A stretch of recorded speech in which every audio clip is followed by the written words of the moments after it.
Americans are talking about. It's American made. It's a show about American products. Deborah Wright hosts American Made, a show about American manufacturers, and find out where to get American-made products. Sponsored by thegroupit.com. It's American Made on Internet Radio America, Wednesday night at 7 o'clock Eastern.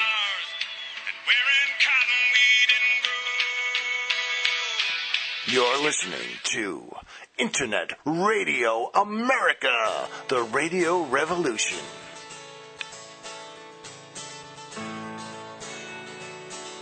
Tonight on Internet Radio America, it's Liz Havlin, crafted with pride, made in the USA. Working man. The call-in number tonight is 617-381-4700. And now, here's Liz Havlin. Not begging for a handout. Good evening, America. Welcome to Crafted with Pride, Made in the USA with Liz Havlin.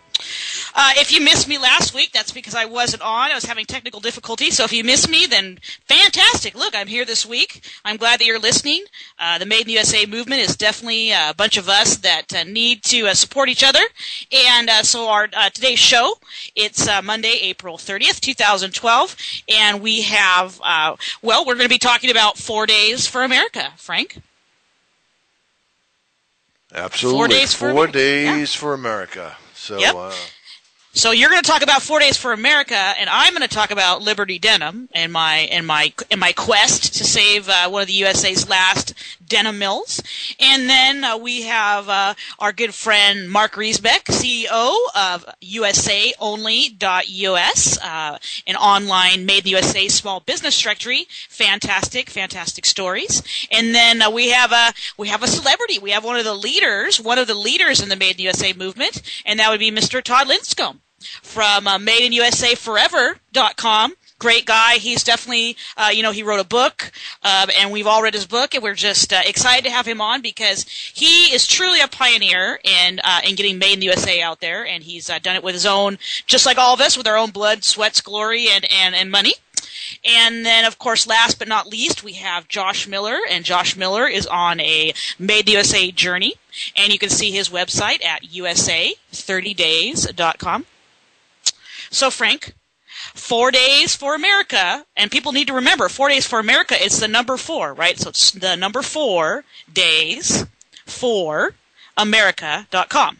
That's right. You can go over and pledge. Do the pledge. Do the pledge. And what are we pledging? You're pledging to buy 4 Made in the USA products between July 1st and July 4th, but it really mean between now and July 4th. Mm-hmm. And it's really just to get people to wake up a little bit, because I tell you, I'm talking to people and they think they're buying American products, and then they look and they're not. A lot of people are getting fooled. I don't know if you have gone through that a lot. Well, people always talk to me about Made in the USA because I'm always talking about it. Right. So, with Made in the USA, and, people here's what they need to understand, is that the United States of America has enough domestic manufacturing to supply us with the things we need, right? I mean, we make everything in the U.S. It's just a matter of, connecting. Oops, did we lose you? That you're spending for made and imported crap. Yep. Did we lose me? Just for a second. All right. So when you're in the store, so 4 days for America, we challenge you, America, to buy 4 Made in the USA items between now and July 4th. And then the event, 4 days for America, it's basically going to be a series of events. People are, they're letting us know that they want to have events in their area from July 1st through July 4th to celebrate the freedom that we have to choose.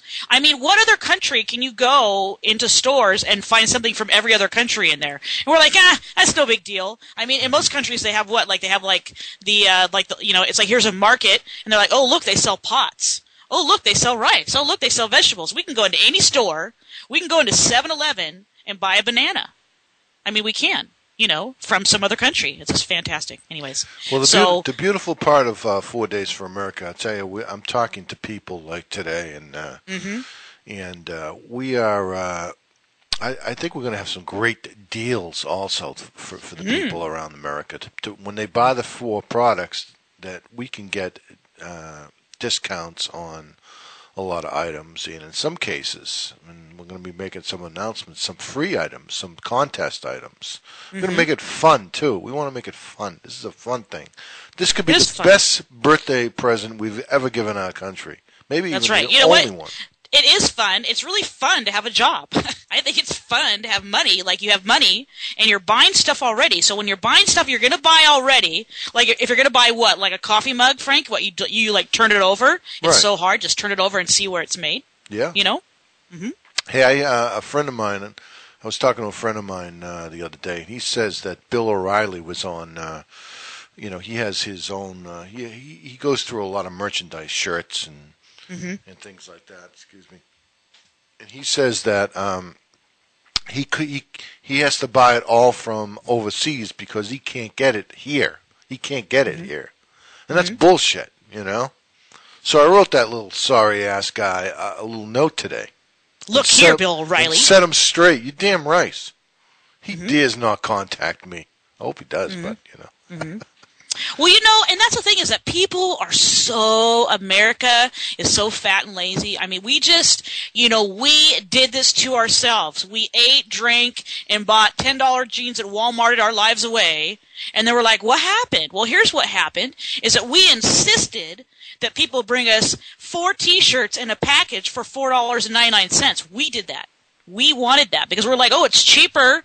Now we have more money to spend on other stuff. Well, let me tell you, that logic was flawed because we're also a lot of credit card debt, student loan debt that we're paying for, And I think somebody figured it out. Like, if you went to a 4-year college and you used a credit card and student loans to buy everything, and then so you're like financing your food basically, and you're barely paying your bills or whatever. I mean, I think it costs like $250,000 to go to college, Yeah. So if that's really the case, then that would be $250,000. That's a lot of hours of somebody working. That's just a lot of hours, right. And we're not even asking for $250,000. I mean, we'll take it if you're going to give it to us. But we just want you to buy 4 things. 4 made in the USA items, right? And if you're a cheapo, if you're a Scrooge, you're like, well, I don't want to spend any money. Well, mustard's made in the USA. Go buy some mustard. But just at least be aware of where your purchases are coming from and where things are being manufactured. Hey, and the beautiful part about it is anybody can do it, even a teenager, let's say. Yeah. Go out and buy a Malo cup for 90 cents or something, or a clock bar or something like that. Toothpaste, or it's make it a fun thing. We're going to have a list of all the different items that people are going to be able to buy. Which is and I like the Made in the USA candy that you just brought up because, Made in the USA candy, hopefully, well, this candy anyways, is made with Made in the USA sugar. A lot of things that are made with sugar are not made with sugar coming from the U.S., and there's weird kind of chemicals that are going in there, and they're being mixed together and solidified into candy. And where do we put that candy? We put that candy right into the mouths of our children. I mean, really, are we crazy? I think we are. I really think we are. We are a little crazy for sure. Well, I know I'm crazy. So my new thing, here's my thing, is I've been working on Made in the USA. I've been working on Made in the USA fabric, and how Made in the USA fabric can create jobs. And so here's my Everest. Here's my Everest, Frank. So Liberty Denim. Liberty Denim is a denim factory in Liberty, South Carolina, and it's been a fabric mill since 1901. So it's old. She's a proud old girl. Her owner that bought her from the original owners 11 years ago, basically, and I'm not talking bad about anybody. Just, some people have business management skills and some people don't.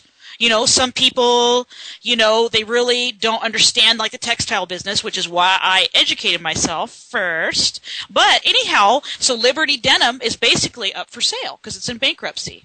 It's a 3-story, big old brick building in Liberty, South Carolina. It's full of equipment. It was operating. It was shut down right before Christmas of last year. And when it shut down, it affected other mills in the area because how the textile industry works is every mill does a different thing. One of them will spin the yarn, and then the next one takes the yarn and spins that, or, weaves that into fabric or knits it into fabric. Right. And so when that mill shut down, it basically hurt everybody, and it took out one of the major producers of denim in this country. There's not very many denim factories out there. Most of the denim is produced in China, Indonesia, and Mexico. And so, it's really, really important that we pay attention to Liberty Denim, because we do have funding. There are people that I think are going to buy it, but here's the thing. Some people want to buy it and take it apart. Some people want to buy it, take all the equipment out of it, and sell all the equipment and just leave it. So we have one more empty brick building in America that used to make fabric that we used to be able to wear on our bodies. So that is not going to happen. That's not going to happen. There's a lot of people working on it. But then, so what we'd like to have happen is that we'd like to have people support and acknowledge that there's people out there trying to save a denim factory that really didn't really matter to anybody. I mean, nobody, Frank, was looking at it. I mean, everybody was looking at this poor factory like, oh, well, we could take it apart or we could sell the equipment. But really, I mean, I was amazed. Everyone I talked to about it over the last 9 months was like, well, they didn't think that we could do it. No one thought that, well, there was no other option. Like, there's no option of reopening it or saving it. Every option, like, that I heard people talking about was, let's take it apart, or what can we get rid of, or how much can we sell it for, all the creditors, And then a lot of these creditors are in the textile industry. So I was just really surprised to really see how far down American manufacturing has gone when the manufacturers don't think it can happen. And I was looking at them all, and I was like, are you serious? Are you serious? Like, no one's going to step forward and try to save something that y'all built?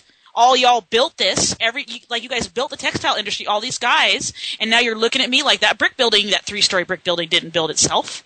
Those machines didn't invent themselves and put themselves in there. Somebody put all that together, and that's, and made this factory, and people worked there since 1901. Wow. And it really freaks me out that no one was doing it. So everybody rallied together, and we're gonna do it. And so I have a Facebook page, and I'm not gonna build a website because I just I don't have the time for that, because I'm just focused on making Liberty Denim top of mind and in awareness. It's a made in the USA denim factory, and we're gonna take some of the old dangerous machines out and put sewing machines in there, and we're gonna have a factory that makes denim and makes jeans. Wow. What a concept. Wow. And it's going to be employee-owned, because I think that's going to make the difference between making it or breaking it, because some people want to work 6 hours a day, and that's fine. You can work there because it takes a certain skill set. Some people want to work 12 hours a day. Some people want training. I'm thinking about veterans. I think veterans would be happy to come home and sew things together or invent things. Right. or be salespeople or delivery people or whatever they want. If someone can find a job they would like to do at Liberty Denim, as the prospectus, as the prospective, at least sales manager of the operation, I will say to America, if you want to come and work at Liberty Denim, I will find a job for you if you will make the effort. For sure. Wow, that's exciting. So you got to keep us posted on that story. I'm going to keep posted. Dun-dun. So who do we have here? Welcome. You're on Craft with Pride, Made in the USA with Liz Havlin. Good evening. Hi, this is Caroline Eager with American Made Dorm. Hey, Caroline, how are you? I'm good. Good. And so, so tell us who you are and your company name, and get going. Okay, Caroline Eager. Okay. The company name is American Made Dorm. We're headquartered in Louisville, Kentucky. Awesome. And then what is your website? It's www.amdorm.com.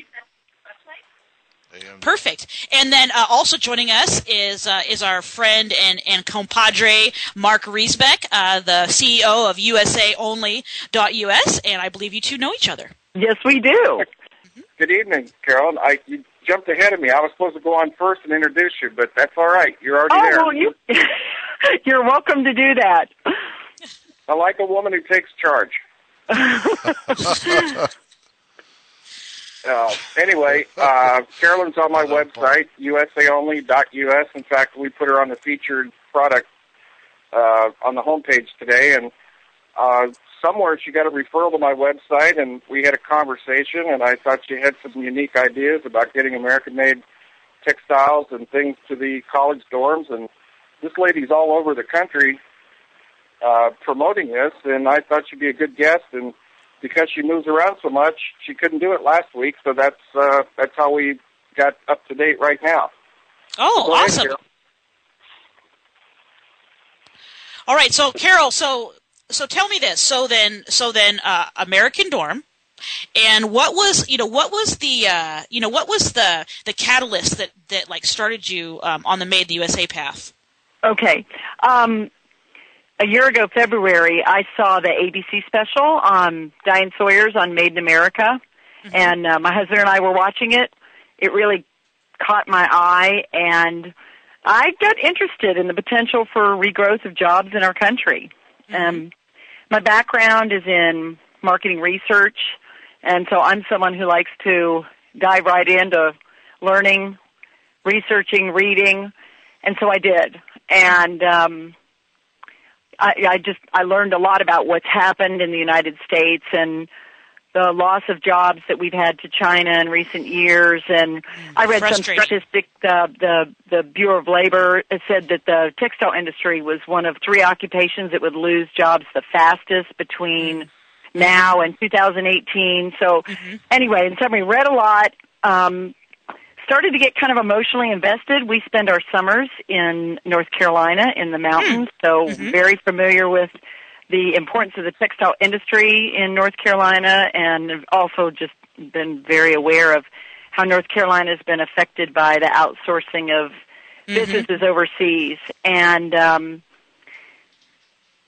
I remember reading a story about a little town, Mount Airy, North Carolina. I don't know if you all ever watched Andy Griffith, but it was my favorite show growing up. And I read that town, which was, I think it was 9,000, had suffered job losses of 3,000. So a third of the town had lost their job. And so stories like that just really impacted me. And there was no question that, it's an industry hanging on by a thread. But anyway, to kind of fast forward the aha moment, we took our son to college last August. We left Louisville, Kentucky, and went to Dallas, Texas, where he is a freshman at SMU, and spent an entire afternoon roaming from store to store trying to find bedding to fit his bed, and saw nothing was made in America. And so the light bulb started kind of going on, and then a week later, there was another special on ABC, and it was a special that they did, they highlighted a catalog company that provides dorm linens to college students. They reportedly have contracts with 800 colleges in the country, but all of their products, it was reported, were 100% imported. And so that was the very moment I looked across the room and I said, that's it. And it finally had definition as to what I would do. So, in summary, it was that there was a need that wasn't being fulfilled, and there was an opportunity to do something about it, and it was something that actually could make a big difference, but in a big way. So I did some quick research, found that there was not a single provider of dorm bedding made in America to colleges, and I'm not saying that you can't go online and find and buy something made. I'm saying that actually marketed to colleges, which is what we do. So the exciting part was that if we created this, we could actually be a part of bringing jobs back to America. And so the really amazing statistics were that there are 2 million students going off to college next fall who will live in dorms. And that number gets bigger every year. It's not affected by the stock market. It's not affected by the economy. And they all need bedding. And so it occurred to me, why not try to influence these students to buy American-made bedding? Yes. And the Diane Sawyer story had some really compelling facts. I think it was that students going back to school spend about $800 million per year on their back-to-school purchases, and that that was spent on American-made, that would result in 500,000 new jobs. And so I started translating that and said, okay, there's 2 million students. let's say 1% bought American-made bedding. Okay, that's 20,000 students buying American-made. If 10% bought, that'd be 200,000. And I don't mean from American-made dorm, just American-made anything. Right. So if that 200,000 spent, say, $300 on bedding alone, that translates right there into $60 million in U.S. goods. And those are really small, conservative examples that I'm giving. So that's really, I mean, that was just the research was there, the need was there, the opportunity was there. We're the parents of 2 college students. My partner is the parents of 2 college students and 2 high school students. So it's, you know, it's a age group that we love. It's an industry that we love, and it's a good cause. I mean, it's a feel-good thing. Carolyn, you know what I like what you just said is that you're out there trying to get the college students who, for the most part, can care less about a lot of things in life. They're just trying to go to school and everything revolves around them. But you're introducing to them that something like this does matter, and you can translate it into jobs and just little things like bedding could make a huge difference. But then you also had a little slip there that I liked when you said the textile industry is hanging on by a thread. That's a great little quote. We're hanging on by a thread. Well, you know, see, but the textile industry is not hanging on by a thread. Here's what's wrong with the textile industry is there is no way to just get a little bit of anything. I mean, people look me dead in the eye and go, I'm sorry, but you're going to have to buy like 1,000 yards. And I'm like, well, what if I don't want 1,000 yards? What if I want 10 yards because I want to make clothes or make a example bedding? Then, you know, how do we do that? So that's what I'm working on. And so I'm glad to hear there's people out there looking at the market, you know, and seeing like what's possible out there because, you know, you never know. There's that collaboration between, you know, Mark, Online Directory, Frank, Rowdy Media for having a, you know, internet radio show, and then now getting to meet you and then hearing about American Dorm because, you know, I'd love to do some sample fabric. That'd be fantastic. Well, you know, we found people have bent over backwards for us. A great example is when we're putting this together, we call it the dorm bundle. You can buy things individually, but the dorm bundle is really made for convenience. But when we're putting it all together, we did some focus groups with college students all around the country. Well, not all around the country. We didn't include the West Coast, but we did a lot of focus groups. And we wanted those students to define what they wanted. We wanted them to define, this is what I want in a dorm room. This is what when I go to college or to boarding school. And right down to these are the fabrics. We actually let them pick the fabrics. Oh, because, awesome. You know, what I like isn't necessarily what an 18-year-old likes. And one of the things that we found was that they want a rug under their feet. And so it's not impossible to find rug makers made in America, but I wanted a quality rug maker made in America, and I wanted someone who would work with us because we're a brand new firm. I mean, I don't know whether I'll sell 1 or 500 or 5,000. Right. So we approached Milliken in South Carolina, and this is a $4 billion privately held company that makes rugs and carpeting for major retailers. So, I mean, remember, we're new. We don't even have our first sale. And one of the things that we had to deal with is minimums everywhere we went, minimums. And that's difficult when you're a startup. But Milliken sat down and took the time to listen to our story and loved what we were doing so much that they told us that every once in a while they work out of the box and they like this idea, and this is an idea, and this is a concept and a philosophy that Mr. Milliken, who died a year ago December, espoused, and they said he would have loved this, and we're going to do this. And so here's this $4 billion company that now provides rugs to us, and they have bent over backwards to make it easy. And so we don't have to worry about the big minimums that you're talking about. So it can be done. And actually we've had several suppliers who have really bent over backwards to work with us. You know, and I'm not saying that not in a special case that like companies don't bend over backwards, because I too work with Milliken, and I actually spend a couple weeks a month in South Carolina and stuff. So I'm very familiar with Milliken. They're a fantastic Made in the USA company. And for someone like you or someone like I, that we can go out, we can fly out there, we can make a presentation, and we can do it, then yes, everything is possible for someone like you and me and Mark and Frank. However, but for your average person that really maybe they want to make a T-shirt or they want to make a carpet, it'd be impossible. It really would be impossible. You know, we just have the advantage because we're we're women in business, and that's what we do.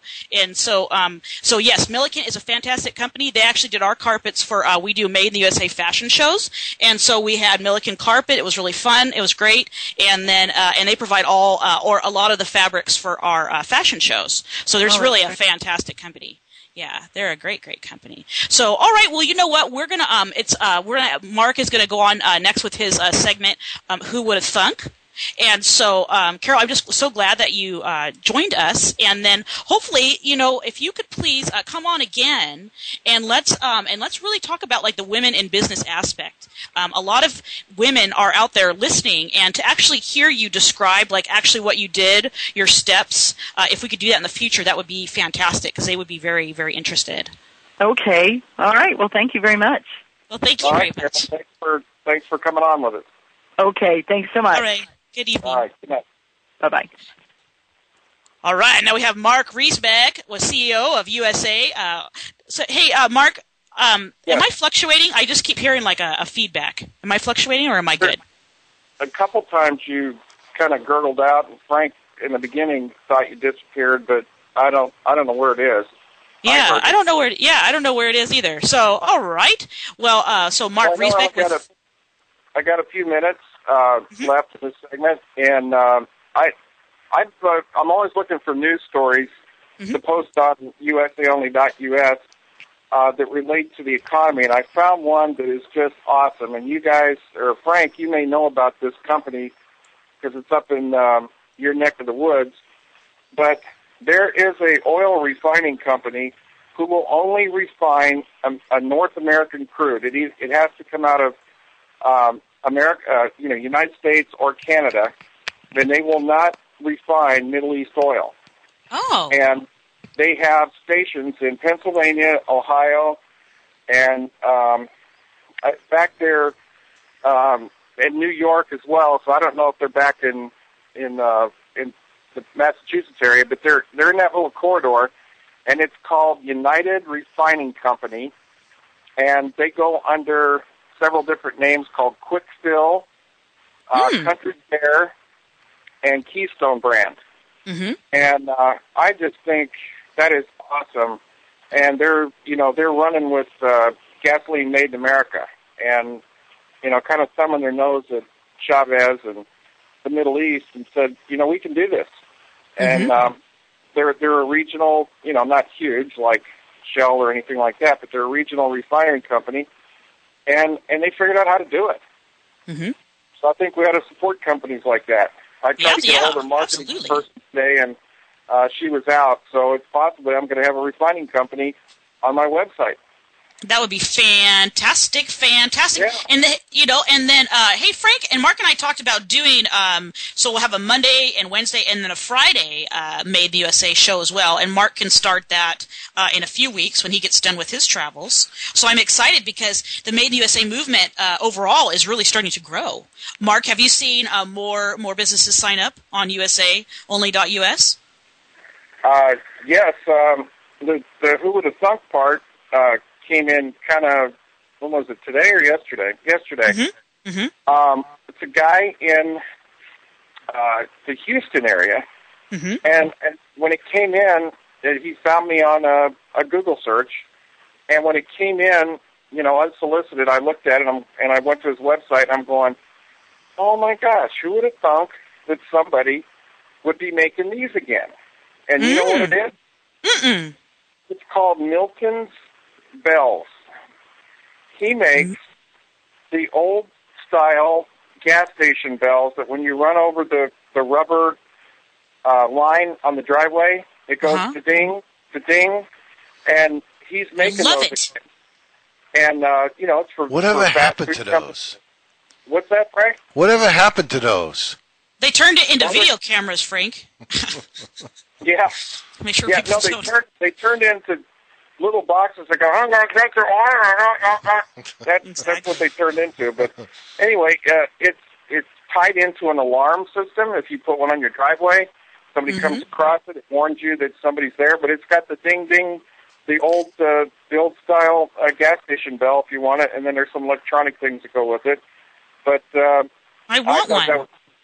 I thought that was an interesting product. Milton's bells, and he's got it on there. Milton's Ding Ding is what his driveway bells. So that's I love it. If I had one of those in my office, I might just jump up and down on it all day long and just bug the crap out of Frank. While you're sitting there popping bubble wrap probably at the same time. Yep, that's me. Frank, I think I got a minute here. I want to say something about your comment about Bill O'Reilly. Yes. I wrote on my blog, on my website, usaonly.us, on Mark My Words last February, and went through every product that Bill O'Reilly has on his website, and I could only find 4 things made in USA. The first thing you opened up to was a 1795 pen made in China. And so I did a blog on this, and I sent it to... But it's so hard. It's so hard to find made in the USA. I sent it to him. And I said, you can do everything on your website off of my website. He can find every product for his store on my website. And it's there. And what did he say? Well, he never answered, but you know who did? Who? Charles Payne, the Wall Street guy. He emailed me because I have dialogue with him all the time, and I sent it to him, and he says, I would like to go after this on Fox Business, but they won't let me go after the big man. Oh. Wow. Hey. Yeah, that's a true story. It's a true story. We'll have to so that's follow Mark up Reasbeck. on that. Yeah, definitely follow up on that. Follow up on that kind of stuff. Hey, so that was Mark Reasbeck, CEO of USAonly.us with his Who Would Have Thunk. And then joining us now is Todd LipsComb. And Todd, are you there? Yes, I am, Liz. How are you tonight?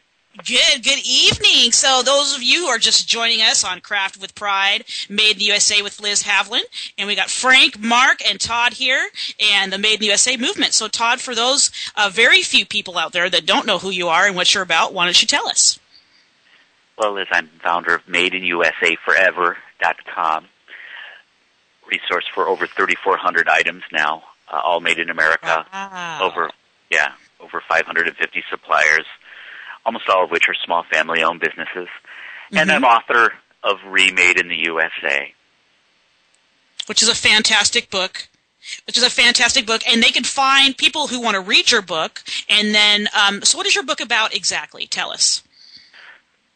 Well, as you know, Liz, I worked in Asia several times for Western Digital, a USA tech company, and I was just astounded by what I learned and saw over there in so many ways. I mean, China's intent to be the next superpower, the complete lack of worker safety or concerns for that or the environment at the subcontractor level, and all of our factories closing and what this means to our future as a nation. So I was haunted by this when I came back to the States and decided, I'm going to do something about it. So I invested my own resources and created this company, MadeInUSAForever.com, and then wrote this book that Wiley & Sons published, our nation's biggest business book publisher, last year. And you can get it on Amazon or at most libraries, or certainly on my website too.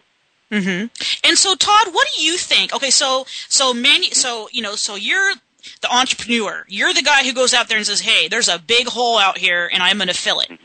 So what challenges do you see for smaller entrepreneurs that are just joining the Made in the USA movement? Well, certainly there's a huge number of challenges. First of all, the banks really aren't lending, which is ironic considering the vast TARP funds that were injected into them a couple years ago. As you know, they seem to be tighter with their money, with our money, I should say, than ever. And, a lot of states, it varies state by state, but a lot of states still aren't really friendly to business no matter, how important it is for the economy. Small and mid-sized business, Liz, creates traditionally about 70% of jobs, and government and big business the rest. But in this recovery, it really looks like more about 95% of new jobs are being created at the small and medium-sized business level. So I do think there's a lot of opportunity because people are starting to wake up to these factors like, gosh, if we just made some stuff here, we might have some jobs. Right. So there's a renewed interest that I'm certainly seeing on my website from all over the nation, from folks from all walks of life. But then on the other side of the coin, it's very, very difficult to get into the big retailers, and they kind of own you if you do get in. Now, on the I should say that the smaller independent retailers are definitely sympathetic to this because their customers are, but then you have to hit them, a few at a time, and that takes time, time and resources. Yes, so definitely an opportunity, but still quite a challenge out there for new entrepreneurs, Liz.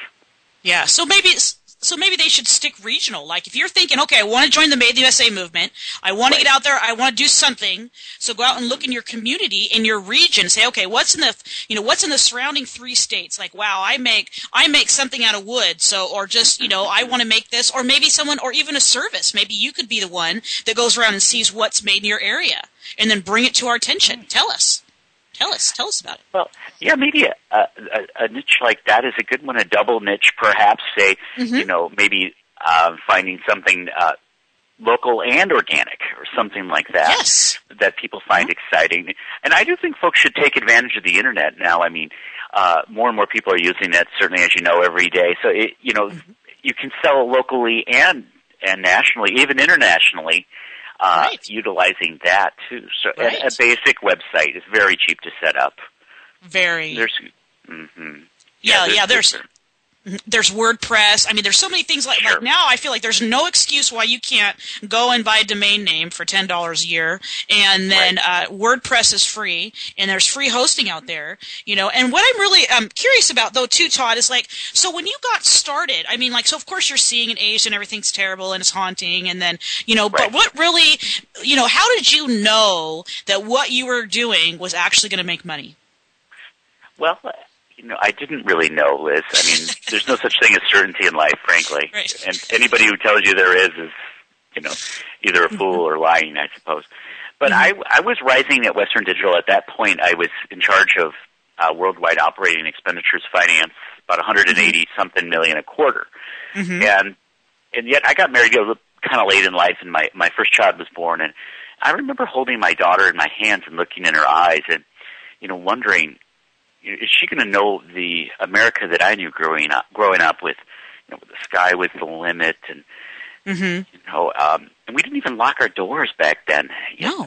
But now, anyway, we could go on about that all night. But I decided at that moment that even though I was making a lot of money, and it's just worth it in life to sometimes take a chance. And though being an entrepreneur has been a massive amount of work compared to a salary job, it's so satisfying, at least for me, compared to sitting in meetings all day and playing politics and stuff. Right. And, and the thing about you, too, is like, so like here you are, running a worldwide operation, and you can count, and you figure that it's probably going to make money, but you can't really, guarantee it. But then what was most valuable is the time and the effort. Like, you can start anything on $5 if you really want to, but it's that time and that effort and sitting through those times where you really don't feel like doing it. You don't want to do it. You're too tired to do it. Someone just asked you for the millionth time the same question, but you do it anyways because there's something in your guts, I think, and for you, like your catalyst, was your daughter, Mark Reasbeck. He's with us here too, CEO of USAonly.us. He was just sick of trying to find a piece of furniture, and sometimes like you just got to break out of it and just do it. So Todd, tell us, what do you think is coming down the pike? What's coming down the pike for Made in the USA? What do you think is going to happen? Well, things are starting to change, and part of it's because of the attitudes, but also part of it's because prices are frankly rising in China as some of these advantages that they've had start to disappear. There's an article in today's Wall Street Journal about cotton and having to purchase higher and higher priced cotton, and then they absorb 40% of the world's cotton to make stuff. But wages are rising there, costs are rising all over the place. This advantage that they had is bit by bit disappearing. So we're going to see more and more, I think, opportunity to bring manufacturing back to the United States in the relatively near future. Now, one thing I did learn living in Asia twice was a longer-term view. And the Chinese, at least their leadership, thinks in terms of decades, not quarters. That's something we've got to start thinking about here too. And we've got to remember that it's also about our country. It's not just about personal gain for the moment and getting it from somebody else. But to come together like we did in 1940, when the Japanese attacked Pearl Harbor, and do the right thing no matter, what it costs us personally in that moment. So we'll see, I think, but definitely opportunities are arising. Now, whether we can get back into industries like electronics that have just been decimated here, that's going to be a bigger challenge for years and years down the road. But we'll keep fighting the good fight. Yeah, or just maybe eventually we don't need electronics. I don't know. It could go either way. Hey, so and speaking of electronics, Samsung is going to start manufacturing in the USA, and Samsung phone sales have finally exceeded the iPhone sales. So I think it's really, really interesting as the market starts to naturally shift, because when you said that about short-term gains, that's what happened to us. People say, oh, the good old days of manufacturing. I'm like, really? Like 2002? That's the good old days, because we've lost most of our jobs in the last 10 years. And so I think that although it's been tragic and people have lost their jobs, also too, now I think American manufacturing is running, is running fast and lean. So now what America is going to, or the U.S. is going to do, hopefully, is position themselves to be the leading research and development, because then we can have exciting new products. And how long is a product exciting? 3 months? That's fine. Then just make enough until it's not exciting anymore, and then stop making it and make something else. That's what we need to do, is just keep products churning and going and just keep the excitement. And then export is really, really important, exporting, I think. Oh, absolutely. And people go back to the wage issue again and again. But I oversaw Asia Finance for this company I was talking about. And, wages are just one of 8 factors. It costs a lot of money to protect the environment and others. So if we can force these other nations to even have barely a somewhat similar standard to what we have, then suddenly the whole financial dynamic looks a lot different. Because with these, these products you're talking about, when these factories like, say, Intel's churning out millions of them, there's not a lot of physical labor per unit anyway. And so one thing I do need to add is we need to, re-educate some folks. I mean, the guys that know how to do tooling, for example, are getting pretty old. So we need education, we need the states, local levels, and industry to work together and rally to this cause, because, it's not just screwing in a screw to be in manufacturing at all. No, it's skill. Yeah. It's not blue collar. Hey, so what do you think about vocational high schools? Good idea, gosh. We need to get more into that, huh? Yeah, well, and like you're talking about manufacturing and learning dyes and learning all that stuff. Well, who's going to teach us? Well, hopefully the guys that know how to do it. And I've met a lot of those guys, and I've met a lot of guys in and women in and out of the unions who have a lot of skills. And I think a lot of kids, they get to be 14, 15, they start to want to drop out. And I think if we could just go, well, if you're going to drop out, then you can still go to school in the morning and then learn how to weld or do something in the afternoon, and start training our next workforce, because you're right, those guys are getting pretty old, and we love them. We love you, old guys, but we gotta, we gotta protect ourselves. Oh yes, absolutely. I'm sure they would really enjoy passing along their skills to people that are eager and happy just to have even kind of an internship job. That's right, or actually a paid teaching job at a vocational charter school. Excellent point. Yep, so all those guys that are out of work that know how to build stuff, guess what? We got a job for you. We're going to be, in your town coming soon. The Made in the USA Vocational High School. It could happen. It's possible. Yeah, it's possible. I like where you're going, Liz. Yep. And then if you have a product out there like it's amazing and you want help manufacturing it or help distributing it, you can always contact somebody in the Made in the USA movement, and we all know each other. So if you have a great product, then, like people can get a hold of you, Todd, can't they? And show their products to you? Absolutely. There's a link right on the website, Made in USA Forever, to submit it, or they can just call or, send me a note at todd@madeinusaforever.com.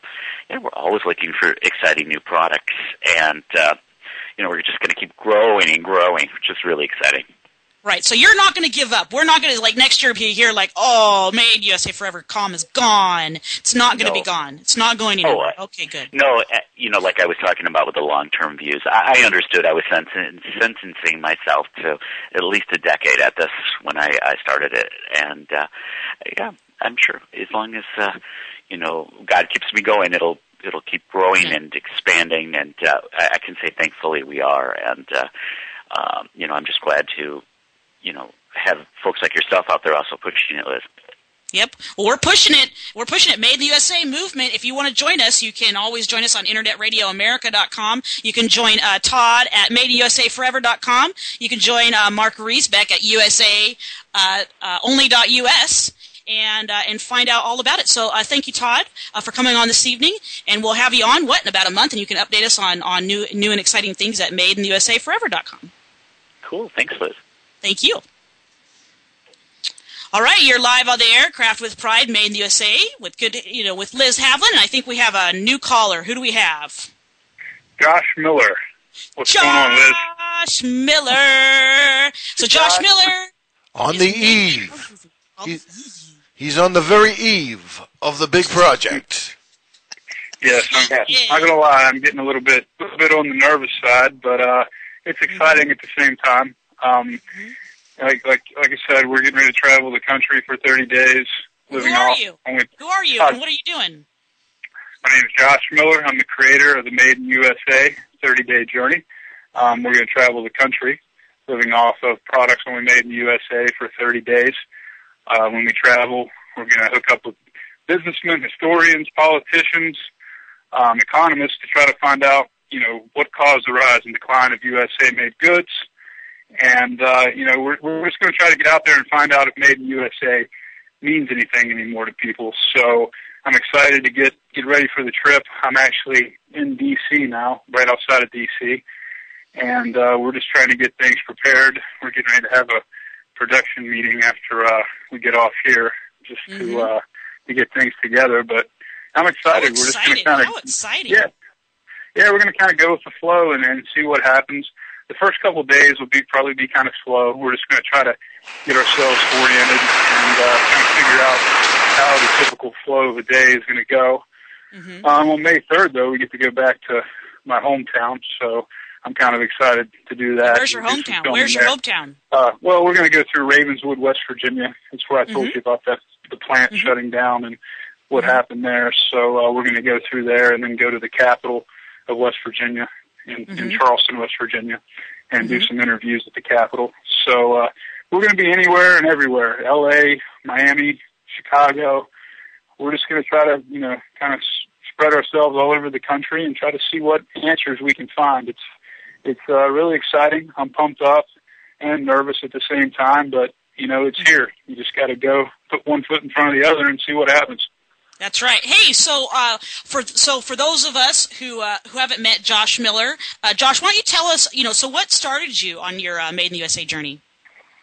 Well, initially, what got me going was my father-in-law was actually out of work for a couple of years. An aluminum plant shut down in my hometown, and it really put a lot of people out of work. I think it was over 600 people, and the town really hurt that town. Anytime, a small town like that, a factory shuts down, it's devastating. And then I found out that they were still operating overseas, which was frustrating to me. And, just a series of events kind of led to me calling up a friend and saying, so what do you think if I would travel across the country and only live off products in the USA for 30 days? What would you think about that? And he said, well, that sounds pretty awesome. And so it just kind of went from a little conversation to where we are now, getting ready to take off. and this movement is kind of hit at the right time. Everything's kind of peaking. This film has, raised more awareness for this, and it's just an exciting moment. I hope things go well. It's going to be a tough, it's going to be a tough battle, but it's worth it to me. Our country's future is worth it, and I just want to get on the road and kind of see how this goes. Yeah, well, and we can't wait. Every week, Josh Miller is on in the last quarter of our show here, and he's going to be calling in and updating us with where he is and what he's doing. Okay, so Josh, give us an idea of what you're actually going to do in the movie. Are you going to ambush people and ask them what they think of Made in the USA? Well, we got to be careful how we approach those things, but we have a lot of interviews set up. We'll probably do some filming like that of that nature. We'll have some days set up where we interview people on the streets in different areas of the country and kind of get some insight. We have some interviews set up with some politicians, and I got a couple economists with different viewpoints. But I don't want to take away from the other part of the story too. Is I'm giving up my cell phone and my laptop and things of that nature that's not made here, and to see how long I can survive off of it. I mean, we were talking about me surrendering my cell phone to Philip Keller, who's also on board with this project, and fun! I'm not going to be able to watch TV. It's insane. I mean, what am I going to eat if I like eggs and bacon? If I can't fry it on a frying pan, what am I going to do? So I'm taking. Yeah, you just start thinking and you start unfolding in your mind all the things that we take for granted, right in front of us. If we had to just give it all up one day because it wasn't made here, I mean, obviously look what's going to happen to me. It's going to be a struggle. I mean, how many shower heads are made in America? I don't know. It depends on. So I could be pretty smelly for a few weeks. It's just insane, and there are going to be some exceptions. I just tell people right off that they'll have to watch the film. I'll tell them a couple is transportation. I just want people to know there's no vehicle 100% made in this country. And obviously that's an issue. And someone said today to me was, well, what if the cameras aren't made here? I go, well, I'm not going to stop filming because the cameras aren't made here.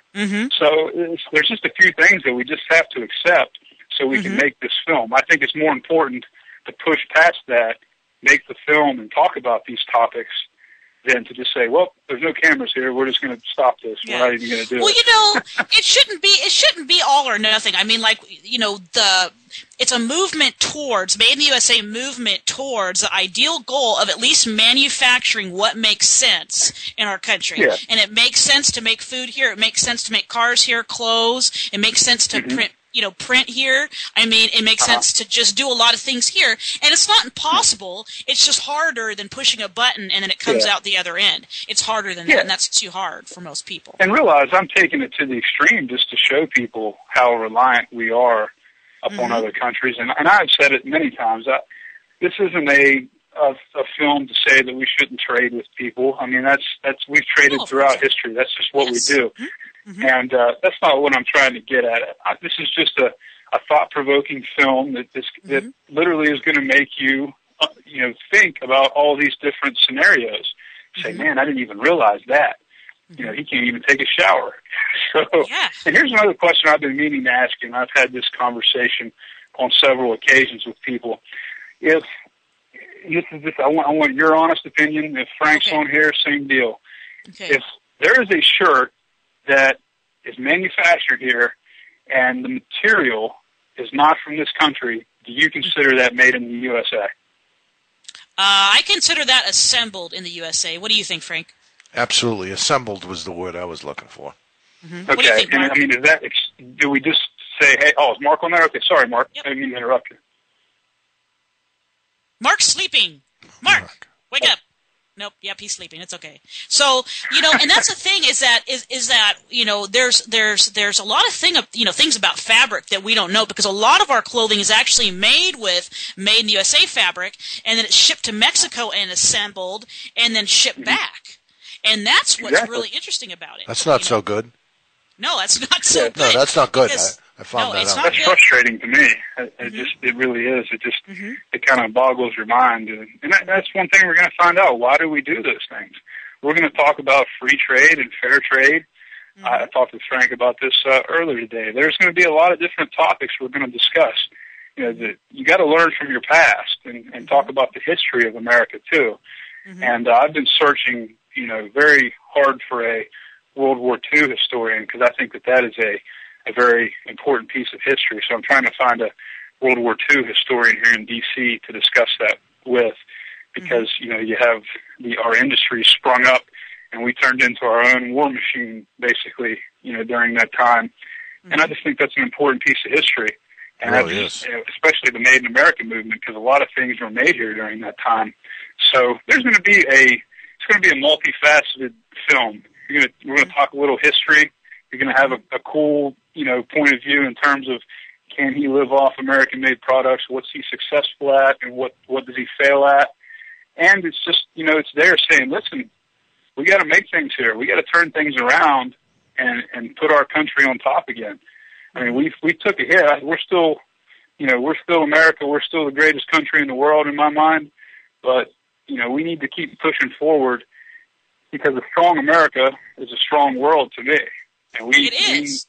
That's the kind of the way I look at it. But we got to take care of our family first, and America is a family. And that's what we have to take care of. That's what you would do. You would take care of your family first, because you can't help anybody else until you can help your family. So we need to start looking at it like that. Well, and it's interesting, like you said that, because last night on Piers Morgan, that's what Dalai Lama said. He said, America needs to be strong and free, so the rest of the world can be strong and free as well. Because a lot of people criticize the United States of America because we're this, we're that, and we're fat, and we're lazy, and we're consumers, and whatever. But really, we're that glue that holds everybody together. And seriously, and we're a very tolerant people. We're a very giving country, and I just really feel like other countries, they look at America as a way to survive, and we need to.